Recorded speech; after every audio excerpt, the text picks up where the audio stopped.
Welcome to a new story. Today, you're going to hear something hard to believe, but it's a true story. Prepare to be shocked. But first, don't forget to subscribe and give a like. The story begins now. My name is Isabel, and I'm 20 years old. If I rewind time, I was only 8 when my parents decided to separate. I lived with mom and dad, a busy Parisian businessman who became an occasional visitor in my life. Mom quickly found love again with a baker from the Jean region, Uncle Pierre. As for Dad, he also rebuilt his life with a new partner. I grew up observing their new lives, trying not to interfere. Mom and Uncle Pierre lived in a small 2-room apartment in a white stone building, not far from the Brillard Canal. Pierre was a good but strict man, and I always felt like a temporary guest. Of course, he loved me and took care of me, but I couldn't do what I wanted, unlike my school friends. No skirts that were too short, no flashy makeup, no overly free behavior. Everything was strictly controlled, and let's not even talk about having my own room. Mom and I slept in one room, while Pierre occupied the other. I envied my classmates who bragged about having their own spaces where they could listen to music, put on makeup, and do whatever they pleased without being watched. At 15, I realized I couldn't live like this anymore. The tension between Mom and Dad was growing. Dad wanted me to move in with him in Paris, thinking I'd be better off there. Mom, of course, opposed it, but after long arguments and tears, she gave in. I was overjoyed. Dad was a modern man, crowned with success in his luxury fashion business, and he always seemed like the kindest, most understanding man in the world. I finally packed my bags. Dad lived in a vast Haussmannian apartment with high ceilings and creaky wooden floors in the heart of Paris's 16th arrondissement. He had his own showroom and spared no expense. When I arrived, he showed me my new room.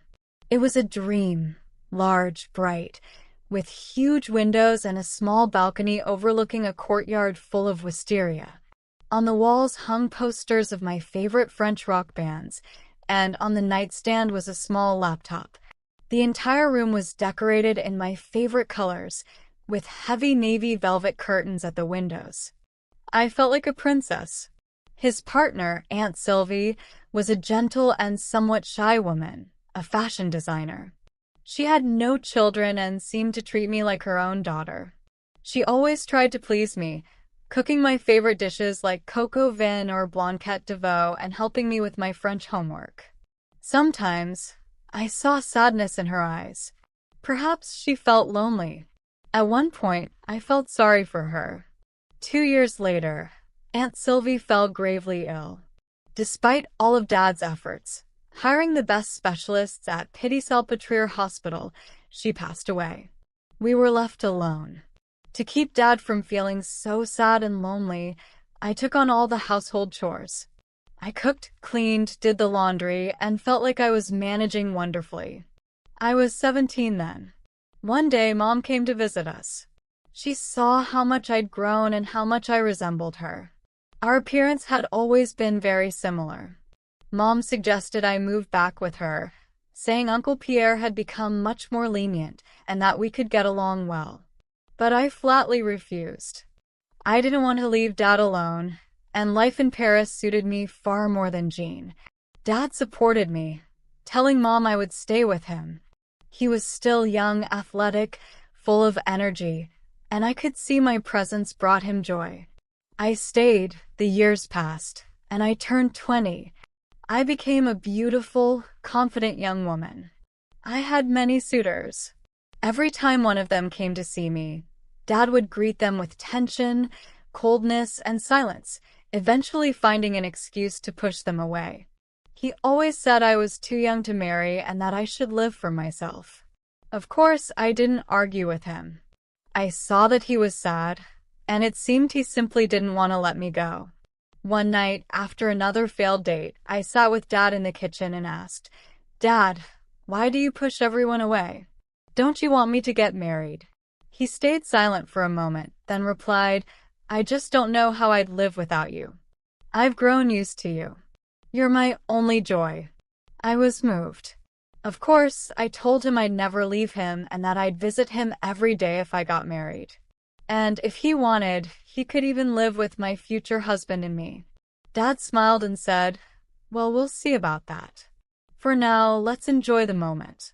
After that conversation, our relationship grew even closer. We spent more time together. Dad invited me to parties, took me to the best restaurants in Paris, and gave me expensive gifts. He was so happy when I wore what he bought me. He always told me I was the most beautiful, the smartest, the best daughter. I blossomed under his gaze. One day while cleaning his room, I saw something strange. On the floor near his bed was a small bottle of luxury men's cream that he always hid. I knew what it was, but I didn't want to believe it. I thought I needed to talk to him about it. It was normal for a man. He deserved to be happy. I decided to bring it up. That evening, as we sat in the living room, I approached him as delicately as possible and said, "Dad, I know you need a woman. You deserve to be happy. Why don't you look for someone?" Dad looked at me with surprise, then a hint of offense, and replied, "What are you talking about? How do you know these things? Are you going through my stuff?" He was angry. I was scared but gathered my courage and explained, "Dad, I'm an adult now. I'm 20 and it's normal. I just want you to be happy." He looked at me, sighed, and said, "I'm happy with you." I didn't know what to say. I felt uneasy. I decided never to bring it up again. A few days later, Dad called me into his room. I sat on the bed and he sat next to me, so close I could feel his warmth. He said, "Isabel, you've grown so much. You're so beautiful. I want to protect you from everyone."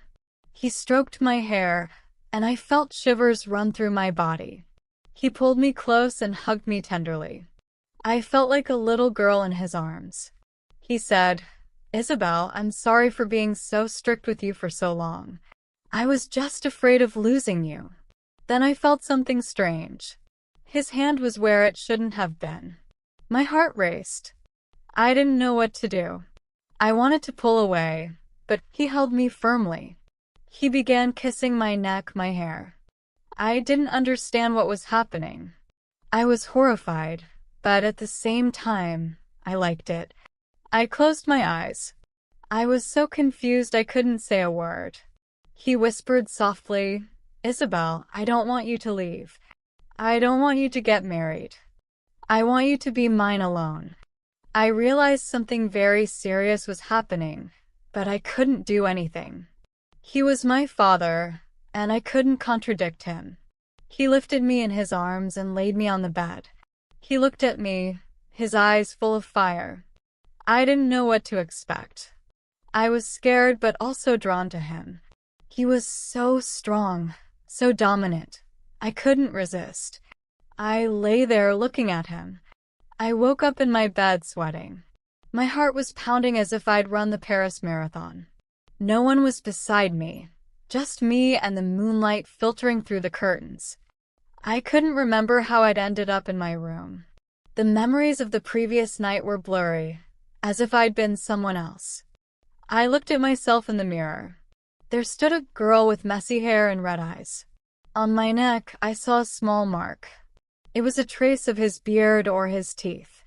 I didn't want to think about it. I just wanted to forget. I took a shower, put on my favorite satin pajamas, drank a glass of water, and tried to calm down. I thought maybe it was just a nightmare, that I'd imagined it all, but my memory told me otherwise.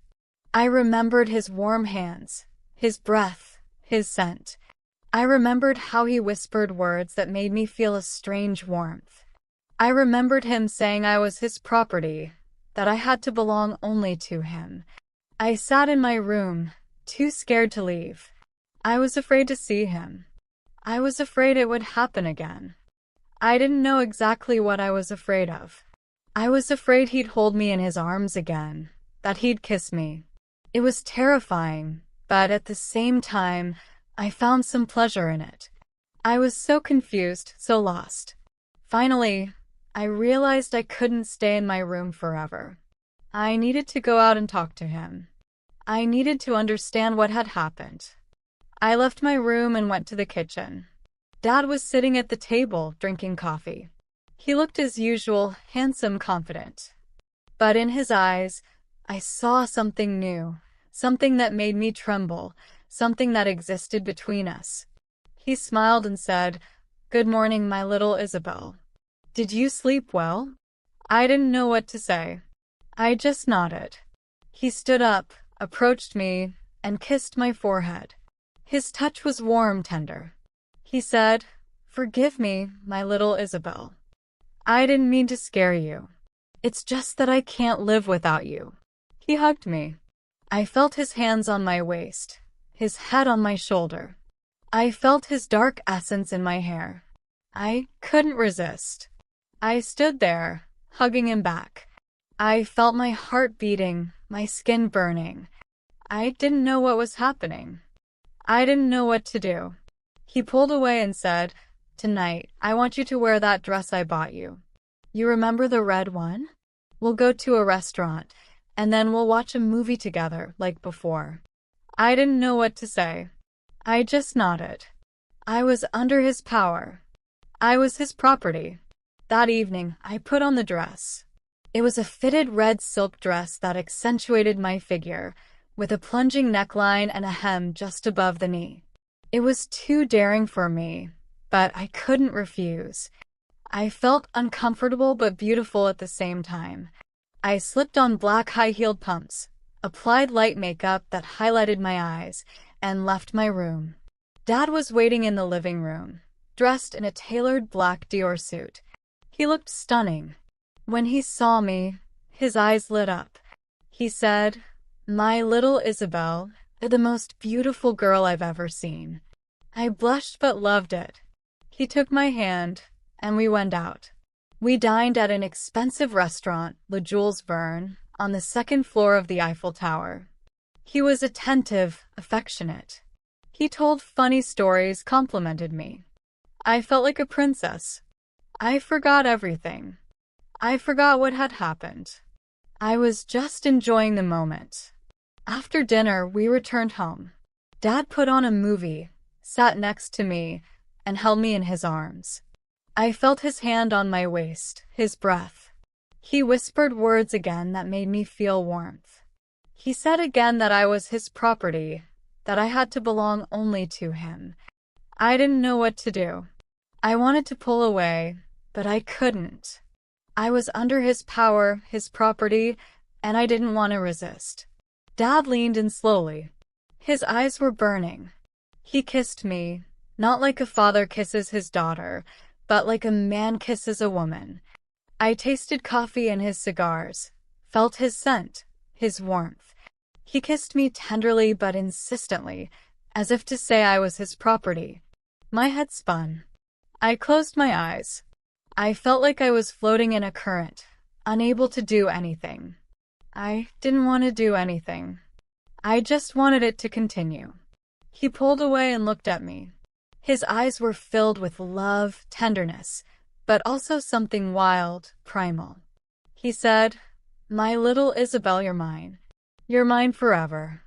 I'll never let you be with anyone else." I didn't know what to say. I just nodded. I was his. From that day, everything changed. Our relationship became even more intimate. We spent all our time together. He no longer allowed me to see my friends or go out with boys. He wanted me to be only with him. He was my world, and I was his. He bought me designer clothes, expensive jewelry from Cartier and Van Cleef and Arpels. He said I had to be the most beautiful, and I was. One day, he bought me a set of black lace lingerie with garters. I'd never worn anything like that. I was ashamed, but he convinced me to try it on. I did. When I came out of the room, his eyes lit up. He said, "My little Isabel, you're a goddess." I felt desired, a new and intoxicating sensation. He began kissing me. His hands glided over my body. I felt my body burning. I was under his power. I was his property. He lifted me in his arms and laid me on the bed. I was his lover, his slave, his doll. He did what he wanted with me, and to my great despair, I loved it. I was so confused, so lost. I knew it was wrong, a sin, but I couldn't stop. I'd become addicted to him, to his caresses, to his possessive love. I was addicted to his power. One day, as we lay in bed, I asked him, "Dad, what will happen if Mom finds out?" He replied, "If she tries, I'll kill her. She won't dare come between us." I was scared but didn't show it. I just hugged him and said, "Dad, I love you." He smiled and said, "I love you too, my little Isabel, I love you too." We lived like this for several months. I was completely absorbed by him. He was my only son, my world. I stopped talking to my friends. I forgot about my studies. I needed nothing but him. I felt like the happiest woman in the world, but deep down, something hurt. I knew this wasn't how it should be. I knew it was abnormal, but I couldn't change anything. One day while Dad was at work, I decided to clean his room. While tidying his shelves, I found a small metal box. It was locked. I knew I shouldn't open it, but curiosity got the better of me. I found the key in one of his drawers and opened it. Inside were photos of me, lots of photos. I was in different poses, different outfits. He'd taken pictures of me when I wasn't looking. I felt exposed. Under the photos was a small note. I unfolded it and read, "My little Isabel, you're mine. You'll always be mine. No one will come between us. No one. I'm ready to do anything for you. I'm ready to kill if I have to. I love you." Chills ran through my body. I felt an icy cold. I realized I was in danger. I realized he was mad. I closed the box and put it back. I went to my room, locked the door, sat on my bed, hugged my knees, and cried. I cried out of fear, out of despair, out of my own stupidity. I'd been so naive. I thought he loved me, but in reality, he was obsessed with me. I decided I had to escape. Escape before it was too late. I started packing my bags. I took money, my phone, my documents, and left the house. I walked down the street, not knowing where to go. I felt like a bird escaping its cage. I was free but also alone. I was vulnerable. I was scared. I went to the train station. I wanted to get as far away from Paris as possible. Away from him. I bought a ticket for the first train I found. It was going to Marseille. I boarded the train and closed my eyes. I wanted to forget everything. I wanted to forget him. I wanted to forget myself. As the train approached Marseille, I watched lavender fields and pine forests pass by the window, staring blankly. I didn't know what I'd do in an unfamiliar city, but it didn't matter. The important thing was that I was far from him. In Marseille, I rented a small room in a youth hostel near the Old Port.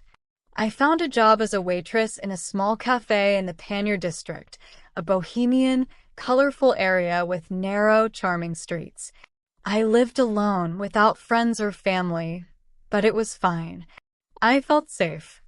I felt like I could start over. 6 months passed. I met a boy named Julian. He was kind, intelligent, funny. He was an architecture student at the National School of Architecture in Marseille and worked as a bartender to pay for his studies. He loved me for who I was. He didn't try to change or control me. We started dating, and I felt like the happiest woman in the world. I thought I'd found my love, my destiny. One evening, in a small seafood restaurant by the port, Julian proposed to me. I was so happy I couldn't hold back my tears. I accepted without hesitation. We began planning the wedding. I chose my wedding dress, a simple Calais lace gown with a short train. Julian bought white gold rings. discreet and elegant. I thought my life was finally in order. I thought I'd forgotten him, my father. But I was wrong. On the wedding day, as I stood in front of the mirror putting on my dress, I saw him. He was standing in the doorway of my small room. His eyes burned with a flame I knew too well. He said, "My little Isabel, did you think you could escape? Did you think you could marry someone else? You're mine, and you'll always be mine." I was horrified. I didn't know what to do. He approached me, took my hand, and said, "Come, we're going home to Paris." I tried to pull away, but he held me firmly. He was stronger than me. He dragged me into the street and put me in his car, a large black German sedan, and we drove off. I didn't know where he was taking me or what he would do to me. I only knew one thing. I was under his power again. I was his property again. He brought me back to our old apartment in Paris. He locked the door, lifted me in his arms, and laid me on the bed. He said, "My little Isabel, you shouldn't have done that. You're going to be punished." I didn't know what he meant. I was scared. I felt helpless, defenseless, and I started to cry. He began kissing me. His hands slid over my wedding dress, pulling it off my shoulders. I couldn't resist.